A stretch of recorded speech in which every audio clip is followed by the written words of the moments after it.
وہ پھولے تنفس کے ساتھ اوپر آئی اور دھڑکتے دل کے ساتھ آخری کمرے کا دروازہ دھکیلا۔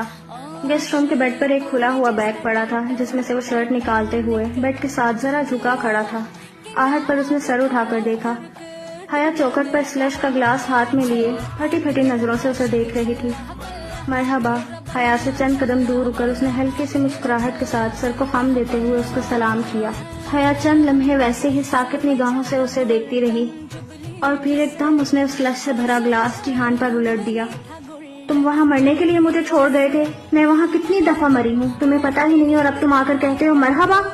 سلش جیہان کی شرٹ پر گرا تھا جیسے اسے یقین نہ آیا ہو کہ حیا نے ایک دفعہ پھر یہ کیا ہے۔ لمحے بھر کو کچھ بول ہی نہ پایا، وہیں بیڈ کے کنارے پہ بیٹھی اور ایک دم ہاتھوں میں منہ چھپا کر رونے لگی۔ جیہان نے ایک دفعہ پھر گردن جھکا کر اپنی گیلی شرٹ کو دیکھا اور پھر فرش پہ گرے پلاسٹک کے گلاس کو۔ شکر ہے پلاسٹک کا تھا سو ٹوٹا نہیں۔ تم نے کیا کیا اس وقت میں نہیں جانتی، مگر جو بھی کیا وہ بہت برا تھا۔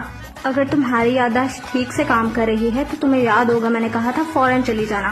کیا کچھ رہ گیا ہے جو تم نے میرے اوپر نہیں توڑا؟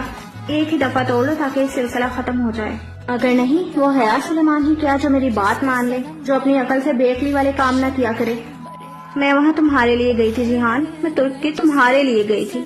جیہان کے خفا چہرے کے تنے ہوئے نقوش ذرا ڈھیلے پڑے اور پھر ایک مسکراہٹ اس کے لبوں پر آ گئی۔ ویری گڈ، میں یہی سننا چاہتا تھا۔ وہ جیسے بہت محظوظ ہوا تھا۔ میں ہمیشہ سے جانتا تھا کہ تم وہاں کپادوکیا دیکھنے کے لیے نہیں آئی۔